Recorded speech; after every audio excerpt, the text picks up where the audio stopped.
This is Mark Baer. You're watching Conversations and Collaborations. I'm with Barbara Brussell, and we are talking about cabaret. We're talking about the popular song.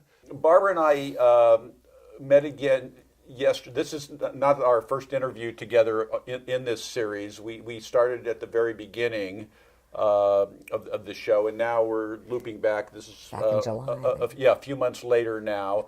And again, yesterday she came out to my studio, and I'm showing her how the work is progressing.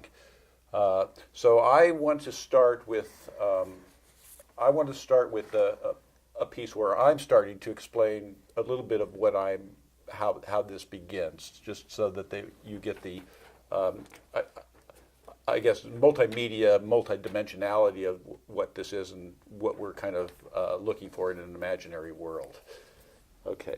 It was a movie about art, about a dance that was a poem told in prose, that was a play with music, about a cabaret set in a future time, in a future place, that rhymed with an older time, an older place, but was much like now, where everything was weird.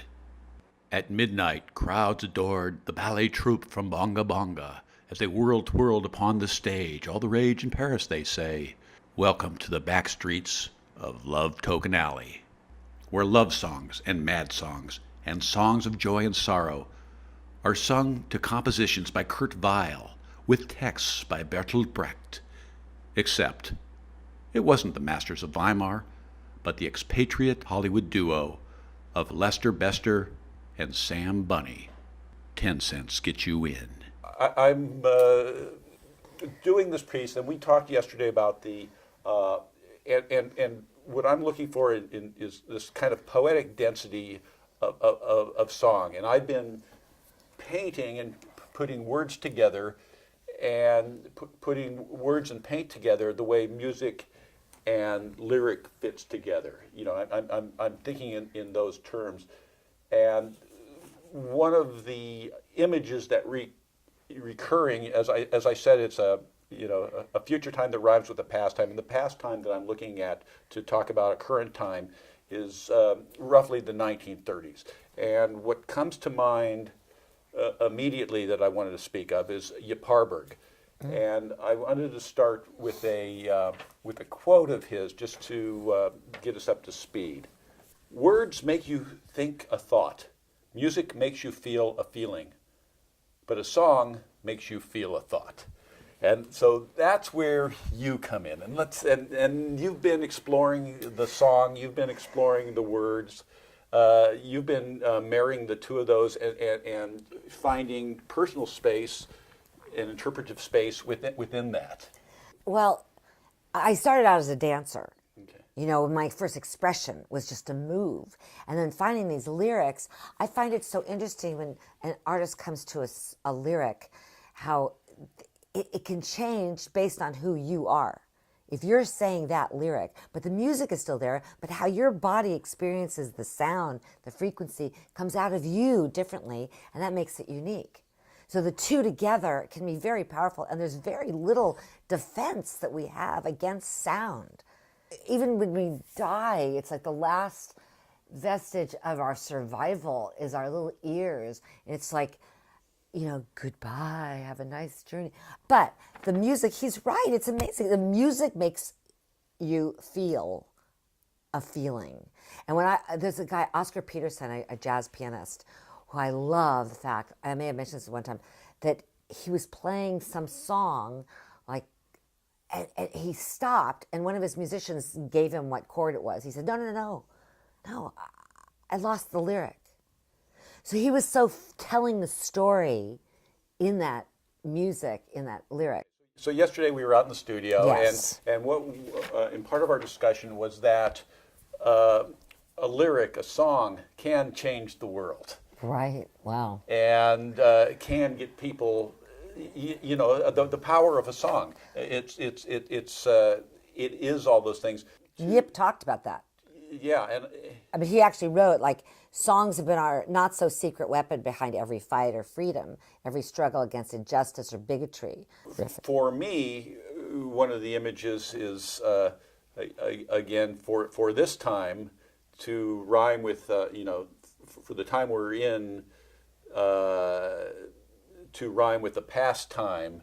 Pastime. Is because again I think my thing is to feel your way through where you are in in a contemporary moment. Well, when you were talking yesterday, I was writing down lyrics. I was writing down songs. But to me, there may be, I don't know how it fits, but like you were reading these amazing pieces of, prose, what you were writing, free thought. And I was thinking, stranger here myself. But then I kept interjecting, like, no more from Sondheim, which is like, but they're like philosophical concepts. Well, let's go to Brother, Can You Spare a Dime? Brother, Can You Spare a Dime? Because that was the one of the key pieces that I've fallen through for this time. Right, that's right. To riff on, and I don't know if everybody, but I'll just read the lyric, Great. and you can sing some of it if you'd like. Now go ahead. They used to tell me I was building a dream, and so I followed the mob. When there was earth to plow or guns to bear, I was always there right on the job. They used to tell me I was building a dream with peace and glory ahead. Why should I be standing in line just waiting for bread? Once I built a railroad, I made it run, made it race against time. Once I built a railroad, now it's done. Brother, can you spare a dime? I love the way he writes in Spare a Dime. Once I built a tower up to the sun, brick and rivet and lime. Once I built a tower, now it's done. Brother, can you spare a dime? I love this. Once in khaki suits, gee, we look swell. Full of that Yankee doodly dum. 500,000 boots went slogging through hell, and I was the kid with the drum. Say, don't you remember they called me Al? It was Al all the time. Why don't you remember I'm your pal? Say, buddy, can you spare a dime? So this is just really, so I'm really drawn to the imagery of this. And this is the screaming in the streets right now. So the other work that I'm really looking at is Kurt Weill and Bertolt Brecht and the Three Penny Opera, which I think is a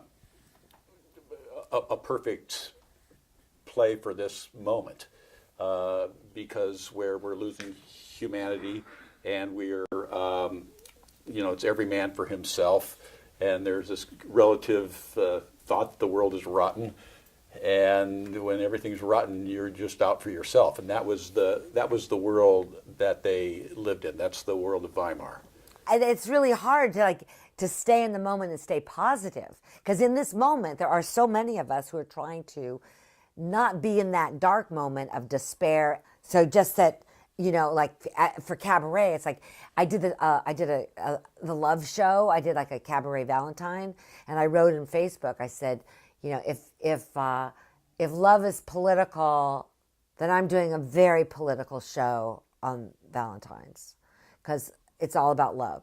And someone else wrote, where is love? It was at the Cherry tonight, because it's like just for an hour to forget the creepy crawlers on the planet. Can everybody go back and heal somehow? How can we bring it to a healing of a loving, rather than, are people going to be torturing themselves and eating each other and burning and hating? And is it just going to be in despair? I mean, it's just going to be, well, the music, is it going to be Mac the Knife? Yeah, it is. It's Mac the Knife. So that's why, now that's what the time feels like, but we always have what art does, what music does, is it leads a way out. Well, thinking Mac the Knife, how bizarre that lyric is. Read some of it. And how bizarre. And then how Bobby Darin and then, of course, Louis made a spin on this and made it so joyful. Yeah. Oh, the shark has pretty teeth, dear, and he shows them pearly white. Just a jackknife has Mac Heath, dear, and he keeps it out of sight. It's so scary. But Bobby's saying, babe. He's saying, babe. Oh, the shark babe. Yeah, so Bobby Darin isn't. He swung it, and we're all going, oh, but you know that shark bites with his teeth, scarlet billows start to spread. That's blood. Hello. Okay, fancy gloves, though, where's old Mac Heath, babe? So there's never a trace of red. Well, not on him, but it's on the street. Now on the sidewalk, sunny morning. It's Sunday morning. Lies a body oozing life. Someone sneaking round the corner. Is that someone? Mac the Knife. And they just swing it some more. Yeah, well, Bobby Darin is not the best interpreter. But he made that song He famous. made it cool, but he made it famous. But I don't think they heard the song. That's right. Well, but everybody did it. Then Yeah, Sinatra did it. Right, but and I don't think Louis. Oh no. Yeah. Louis. So it goes. They did it, but I don't think they heard the lyric. Right, they didn't hear the lyric. They buried the lyric. Well, Ella too. I know. So anyway, I have this book that I just found at the library. It was the 1930s in Vogue. It was a kind of a picture book, and what we talked about is starting in the 30s, it's the Depression, it's bread lines, it's upheaval, it's the darkening forces in Europe, it's Hitler on the rise, it's fascism on the rise, and they used. It's also the period when we think of the glamorous 30s. You're thinking of Cole Porter, you're thinking of Fred Astaire, you're thinking of Ginger Rogers, because the glamour helped people cope. Ziegfeld Follies. Yeah, and so there was this fantasy world that really didn't quite exist with the real world, but people really liked, they loved that. They loved that because they had dreams to help them survive. And what's interesting is a lot of people don't remember exactly what was happening in the 30s. But they do remember the songs, and they do remember the fantasy, and that fantasy is very important, and that's a strange thought that the reality will go, but that shimmery shine that these great artists left lives on, and it was created out of that that tempest. Right. Isn't that interesting? Very interesting. I'm Mark Baer. This is Conversations and Collaborations, and we will be right back. You are watching Conversations and Collaborations. For all episodes, go to markdavidbaer.com. This is Mark Baer. This is Conversations and Collaborations. I'm with Barbara Brussell. We're talking cabaret, the popular song. As I was explaining, this is a moment where what I'm looking at a lot of old black and white film from the Weimar era, and I'm also looking at a three-penny opera, Bertolt Brecht and Kurt Weill. And some of the songs that I love in this was one of them was Lottie Lenya, as we were just thinking of from Mac the Knife, who sang in the three-penny opera. She sang the Pirate Jenny song. And Pirate Jenny was an odd song because it really didn't quite fit in the action. But what Pirate Jenny, who she was she was the maid that was invisible, and she was the one that the fleet, the enemy fleet, the pirate fleet was off course, and she was the one when the officers came in to the place, she signaled where they were so that they could bomb them from offshore and kill everybody. What it was about at bottom, what the heart of the thing was, is they saw her as invisible and insignificant, and she was the one that was going to That's destroy, right. she's the one that's going to destroy them all, and their lives were in her hand. Right. She's like, oh, you people can watch while I'm scrubbing the floors, and I'm scrubbing these floors while you're gawking. And maybe once you tipped me in and made you feel swell in this crummy southern town in this pit of a hotel. But you never know to who you're talking. No, you never know to who you're talking. And these are the lyrics. Then one night there's a scream in the night, and you wonder, who could that have been? And you see me kind of grinning while I'm scrubbing, and you say, what's she got to grin? I'll tell you. There's a ship, the Black Freighter, with its skull on its masthead, will be coming in. I started a little low. You gentlemen can say, hey girl, finish them floors. What's wrong with you? Earn your keep here. You toss me your tips and you look at the ships, but I'm counting your heads while I'm making up the beds, 'cause there's nobody gonna sleep here. Tonight, none of you will sleep here. Then it's so weird that I'm not sure these are the right lyrics. Then one night there's a scream in the night and you say, who's that kicking up a row? And you see me kind of starting out the window and you say, staring, what you got to stare at now? And the ship, the black freighter, turns around in the harbor, shooting guns from her bow. Well, you gentlemen can wipe off those smiles on your face. Every building in town is a flat one. This whole friggin' place will be down to the ground. Only this cheap hotel standing up safe and sound. And you yell, why the hell spare that one? You yell, why the hell spare that one? All night through with the noise and to-do, and you wonder, who is that person lives up there? And you see me kind of stepping out in the morning, looking fine, with a ribbon in my hair. And the ship, the black freighter, runs a flag up its masthead, and a cheers in the air. Hey! Something about my on the dock, something on the dock is a swarming with men coming out of that ghostly freighter. They're moving in shadows where no one can see, and they're chaining up people and delivering to me, asking me, kill them now or later? Asking me, kill them now or later. Noon by the clock, and so still on the dock, you can hear a foghorn miles away. And in that quiet of death,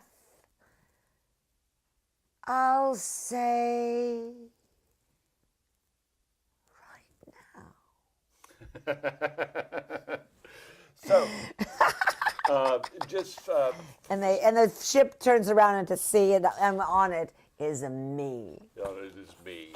So, Something if, like if that. you go to YouTube, you can See the real Lottie Lenya? No, you can see Threepenny Opera, the movie, Ah. and again, it's really quite amazing. You know who does a great job of that song? Where I learned it originally in 1968. You know, I love it by Judy Collins. Yes! Yeah. But anyway, She had a great repertoire. moving on because time is scarce Oh. here. So on a more so this is the dark. Okay. And now for the light with back to Yip Harburg. Oh, okay. And Over the Rainbow. Oh, a great. Song that a song that changed the world. Yes. When all the world is a hopeless jumble and the rainbows tumble all around, heaven opens a magic lane. When all the clouds darken up the skyway, there's a rainbow highway to be found, leading from your window pane to a place beyond the sun, just a step beyond the rain. Uh-oh. Somewhere over the rainbow, everybody sings this, way up high, there's a land that I heard of once in a lullaby. Somewhere over the rainbow, skies are blue, and the dreams that you dare to dream really do come true. So we were talking yesterday, the simplicity of the words, the ability to touch the heart. They didn't even want this in the movie.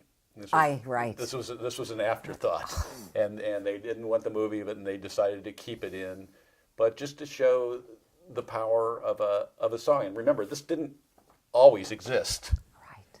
It was born once in Yeah. 38. There's in 39. again these songs of the moment. I think of Woody Guthrie. This land is your land. This land is my land. These are it's in the moment again. You'll be hearing Woody Guthrie right now. You're hearing Woody Guthrie played. I think if I'm not mistaken, heard it at the Super Bowl. Wow. This land is. Lady Gaga. Did she sing This Land Is Mine? Yeah, sure. And then let's do this other one. Last night. Oh, last night when we were young, Young. at Yip Harburg.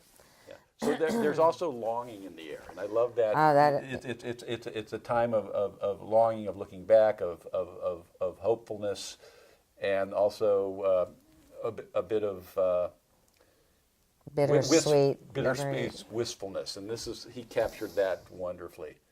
And say Sinatra sings this great. And say what the song is, because Last night when we were young, love was a star, a song unsung. Life was so new, so real, so bright. Ages ago, last night. Today the world is old. You flew away and time grew cold. Where is that star that seemed so bright ages ago? Last night. To think that spring had depended on merely this, a look, a kiss. To think that something so splendid could slip away in one little daybreak. So now let's reminisce and recollect the sighs and the kisses, the arms that clung when we were young. Last night. So again, these are, this is my, again, as I'm doing my piece, I'm imagining these songs that go with it. I'm imagining a Yes. cabaret act. I'm imagining a cabaret act of 10, curtain comes up and down 10 times during this show, like a stage show. Okay. Like the movie Cabaret in its own way. We have a vignette of your thoughts and stuff and taking us places, and the song comes out and we go back into like this wonderful. Yeah, in other words, there's different songs. It's not only songs, but there's stage situations and like cabaret situations. Right. Can I read a little something about cabaret? I don't have time. Deborah Grace Weiner, who wrote that book. Yeah. That's it. Let's show the book. All right. So And it's about three women: Rosemary Clooney, Barbara Cook, and Julie Wilson. It's called Inside the World of Cabaret: The Night and the Music. About three women who had careers, lost them, and regained their lives and a career on the stage. In cabaret, and then there was a reason why these small clubs of cabaret exert a pull, something in the candlelit setting where the entertainer is only another human being close enough to touch, that feed an instinct basic to our natures. It's the reason why people are drawn into the room where these artists spin out their visions. They spin out their visions. The artist, like you, are weaving your own vision. It compels one to listen because it's original. These artists, they spin out through the songs. They pick like all these ideas, make a whole patchwork of an evening, and there's a cathartic thing that can happen.